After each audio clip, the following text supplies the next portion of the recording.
मेरे लिए ये अम्र बाइस मुसर्रत है कि हल्का अरबाब ज़ौक़ के इजलास जश्न सआदत सईद में मुझे गुफ्तगू का मौका मिला है। लफ्ज़ सआदत के मानी खुश नसीबी और खुशबख्ती के हैं और इसी तरह से लफ्ज़ सईद खुश नसीब और खुशबख्त और कामयाब और इकबाल बुलंद शख्स के लिए कहा जाता है। और ये दोनों अरबी के अल्फाज अपनी पूरी बलागत के साथ हमें सआदत सईद साहब की शख्सियत में जलवा अगर नज़र आते हैं।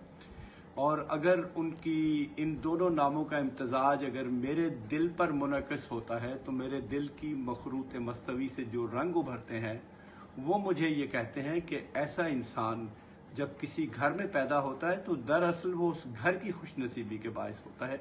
और इसी तरह से जब वही इंसान किसी मदरसे में जाता है तो वो मदरसे की खुशनसीबी बन जाता है। और अगर वही इंसान एक उस्ताद का रूप धार कर उसी मदरसे में तालिब इल्मों को जो है वो अपने इल्म से मुस्तफ़ीद करता है तो वो तालिब इल्मों के लिए खुशबख्ती की अलामत बन जाता है।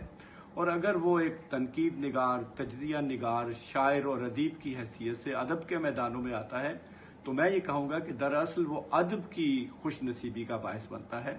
और हमारे सआदत सईद साहब जो हैं उन्होंने उर्दू अदब को जो है वो हुस्न बख्शा है। और मैं ख़ुद भी अपने आप को ये खुश नसीब समझता हूँ और इस एज़ाज़ का हामिल हूँ कि जब आप गवर्नमेंट कॉलेज लाहौर में तालीम के लिए मौजूद थे तो मैं भी उस वक्त गवर्नमेंट कॉलेज ही में पढ़ता था और आज मुझे फ़ख्र है कि मैं उनका हम असर हूँ।